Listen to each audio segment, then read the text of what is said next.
السلام عليكم البنات، كي دايرين؟ لاباس عليكم؟ اش خبركم؟ نتمنى ان شاء الله تكونوا كاملين بخير وعلى خير وبصحه جيده ان شاء الله. اليوم ان شاء الله امي فاطمه غادي تورينا كيفاش نغسلوا الدجاج. عارفاكم تبارك الله راكم كتعرفوا تغسلوا الدجاج، غير هي فرصه للبنات اللي ما كيعرفوش يتعلموا ان شاء الله. علاش لا؟ تبارك الله امي فاطمه غنيه عن التعريف وتورينا ان شاء الله الطريقه الصحيحه على بركه الله. السلام عليكم، شباركم ابناتي؟ لاباس عليكم؟ كي دايرين؟ نتمنى لكم الصحه جيده ان شاء الله وطولة العمر باش ما تمنيتوا. احنا ان شاء الله غادي نوريكم اليوم كيفاش يتنقى الدجاج صحيح باش تاكلوه بعينك مغامضين على بركه الله. بسم الله. كنجيبوه مصاوب من عند مولاه، ولكن واخا تيغسلوه هو ويصاوبوه ما تيقنعش، خاصك الا بدا تعاود ليه نتيا تحيدي ليه هادشي كامل،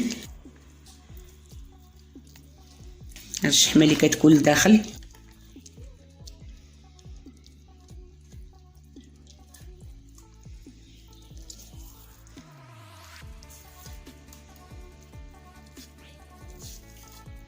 وحاولي ما تحيديش هاد الجلده اللي كتكون لاصقه على هذه خصها ديما تبقى باش كتخشي فيها الرجلين. وتحيدي ليها كاع هادشي اللي هنايا.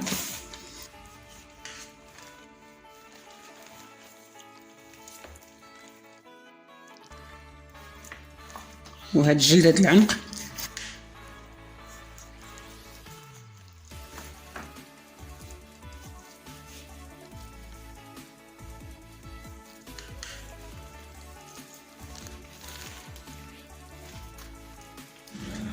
والعنق ما تقطعيش من الجدر. دابا هذا راه ما مغسول حتى شي حاجه، مازال ما مغسولش. وتحيدي هادشي كامل اللي تيكون هنا زايد. هادشي كله كيتحيد.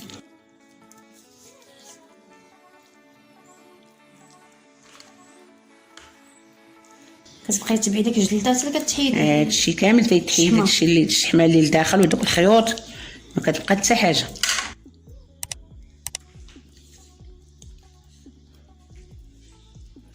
دابا هذا ان شاء الله الا بغاو يعمروه البنات مثلا، واش كيتعمر في نهارو تجيبيه اليوم تغسليه؟ لا يبات. يبات ولا يصاوبوه في الصباح ويخليوه حتى العشيه ويعمروه باش كيجي فتي.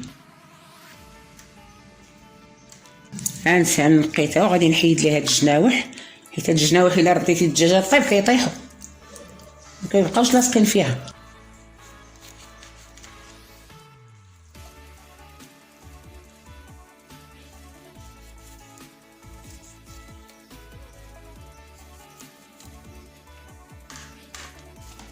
وغادي ندير ليها الملحه هنا باش كيتحيدوا هاد الشيء ها هو اللي تيكون لاصق فيها هنا، ما كيبغيش يتحيد باليد، كيتحيدوا الملحه.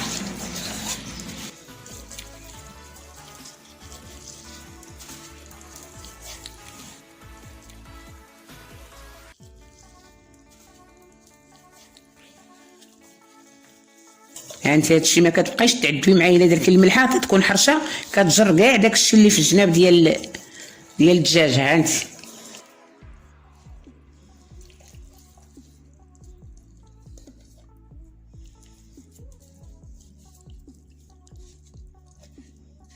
هادشي كيتحيد كامل. ها كدوزيه الملحه وكتبيض. حيت الملحه حرشه كتجرو.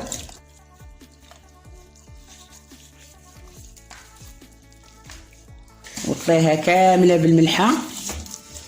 وهذا الشيء اللي هنايا في هذا العناق يتحيد، ها هو.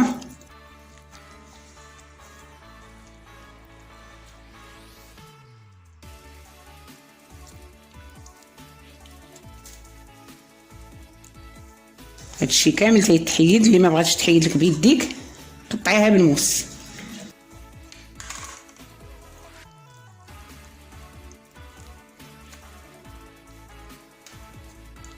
وغادي نشد حامضه نقسمها على جوج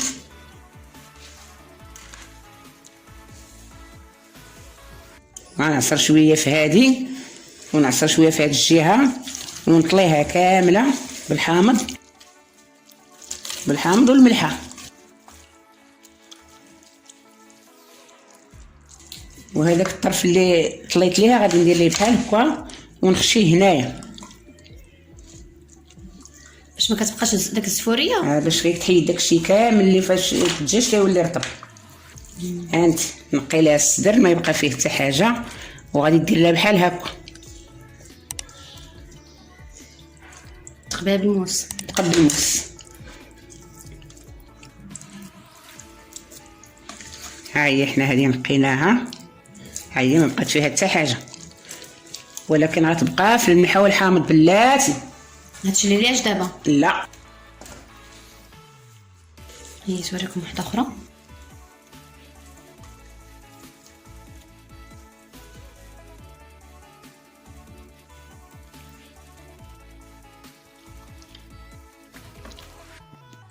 هي عاوتاني نحيد ليها هادشي كامل.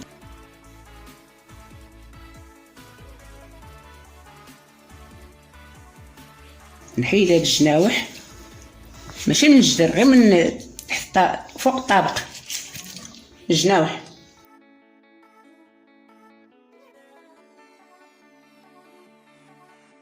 والعنق بحال الاولى، هادشي كاع نكرطو نحيدو.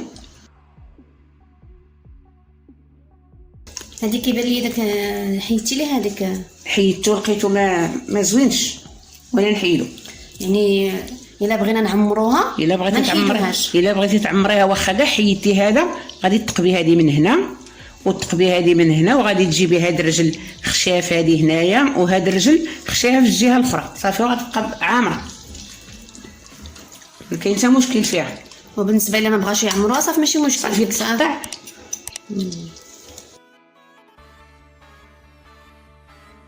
انا عاود غادي ندير لها الملحه هنا وهنا وكلها. هادشي اللي في العنق ما كيبغيش يتجبد، ولا درتي الملحه كيتحيد دغيا.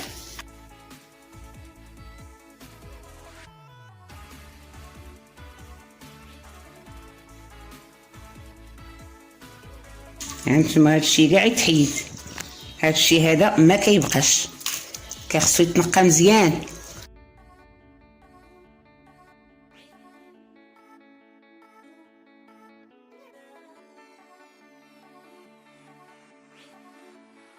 كاع دوك الخيوط وداك الشيء المخنن كله يتحيد، ما تبقى فيها حتى حاجه، واللي بقات غير غادي تغسل بالماء والحامض غادي تولي مزيانه.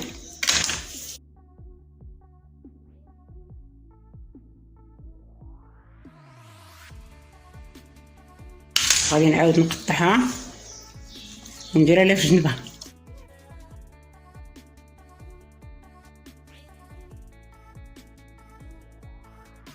بحال هذه مازال ما نقطعهاش، هذه مازال ما نقطعش، غنقطع هذا هو الاول نحيدو ونقي ليه هاد البلايص هذا كيكون فيهم باقي الريش ما تخليش. وهاد الشحمه ماشي الجلده اللي لاصقه في الشحمه، تحيدي الشحمه من الجلده باش ما تخسر لك الدجاجه الا بغيتي تعمريها، تخشي لها رجليها.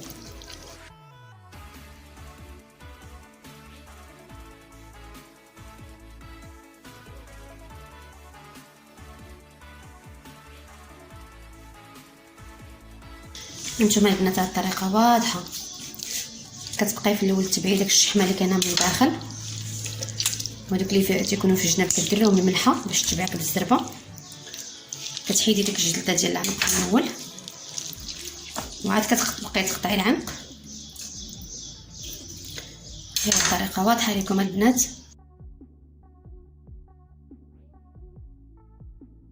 من بعد كديري ليه الملحه والحامض كتحكيه بها. هو ساهل ما فيه تعذاب، غير بزاف البنات اللي ما واش كتخوفوا منه، ولا بزاف البنات كنلقاوهم تيقولوا لي ما كنا من الاحسن ديرينا الطريقه ديال الغسيل ديال الدجاج. كاين اللي كيغلبها، المهم ها هو ان شاء دابا الله غادي نوريوهم. غتبعي الطريقه وما يغلبك، انت تغلبيه ان شاء الله. ها انت شوفي هانت شتي غير بالملحه بلا عدا بلا حتى شي حاجه، ديري غير الملحه في الجناب.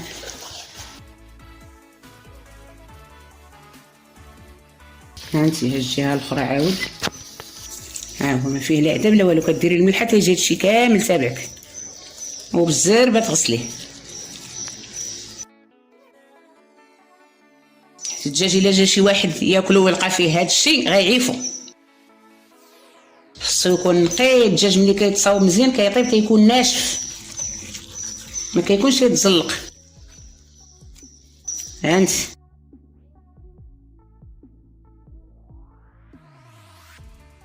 هانتوما هاد البلايص ما كيبغيوش يتجبدوا بلا ملحه، غديري ليه الملحه. ها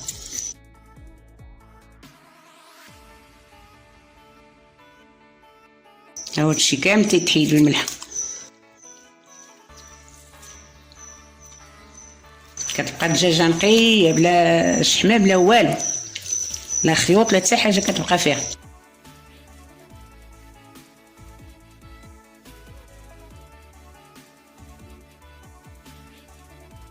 هانت انا غادي نطبو هكا،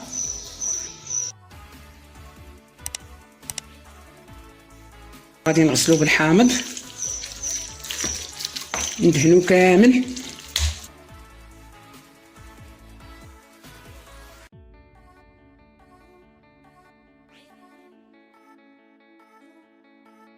هانت ما كتبقى فيه حتى حاجه.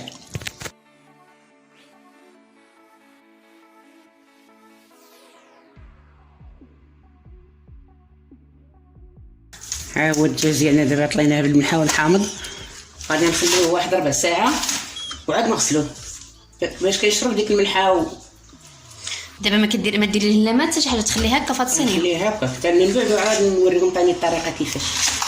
ها هو البنات محكوك بالملحه والحامض تيترقد واحد ربع ساعه حتى نص ساعه. من بعد ان شاء الله غادي تكملينا ان شاء الله الطريقه. هيا دابا من بعد ما دازت المده ديال نص ساعه على الترقاد ديال الدجاج بالملحه والحامض، دابا ان شاء الله غادي تكملينا من فوقنا الطريقه. غادي ديري الماء في البانيو وغتزيدي فيه الملحه، ما تقويش الملحه بزاف لحقاش فيه الملحه الاولى. وغادي ديري 2 معالق ديال السودانيه،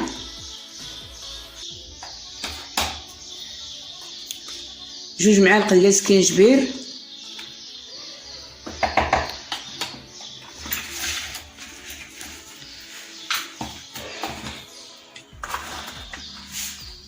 حامضه معصره،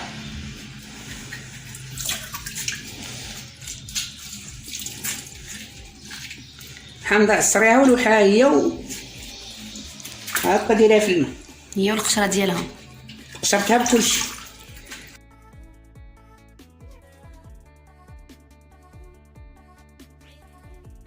الدجاج من الملحه الاولى ولا بالحامض اللي كنت دايره عليه،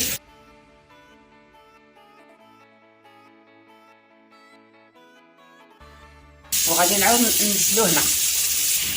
ديت داك الفانيلا لا الحامض السودانيه والسكينجبير والملحه. الملحه ما تكونش بزاف.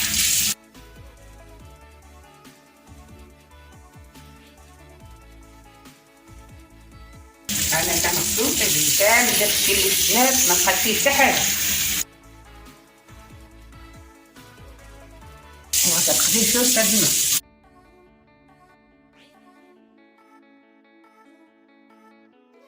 الطريقه واضحه البنات. كتشيلي له من الملحه الاولى كتغسلوه، من بعد كتجيبوا واحد البانيو كديروا فيه الملحه غير شويه وسكينجبير والسودانيه والماء الكافي اللي غادي يغطيها. ومن بعد هذا مي فاطمه فين غادي نخليوها يتغسل الليله كامله. يعني اللي بغى مثلا اللي عنده حضور البيت الا كان الحال بارد واخا تيبات واذا كان الحال سخون يخليه يدير 3 ديال السوايع ولا 4 ولا المهم حتى يترقد مزيان وتشلو وتسقطرو وديرو في الثلاجه او في الصباح ان شاء الله تخدمو. صافي دابا واجد، صافي واجد. غير غادي نغسلوه ان شاء الله عاوتاني من هذا الماء ومن بعد ترديه للطيب. ان شاء الله تمرك. هذه هي الطريقه البنات ديال الغسيل ديال الدجاج. نتمنى ان شاء الله تكون واضحه لكم. وبالنسبه للبنات اللي ما كيعرفوش الغسيل، ها هو ان شاء الله درناه لكم. غتبعوا ان شاء الله هذه المراحل وغادي تنجح معكم الطريقه ان شاء الله. يلا السلام عليكم.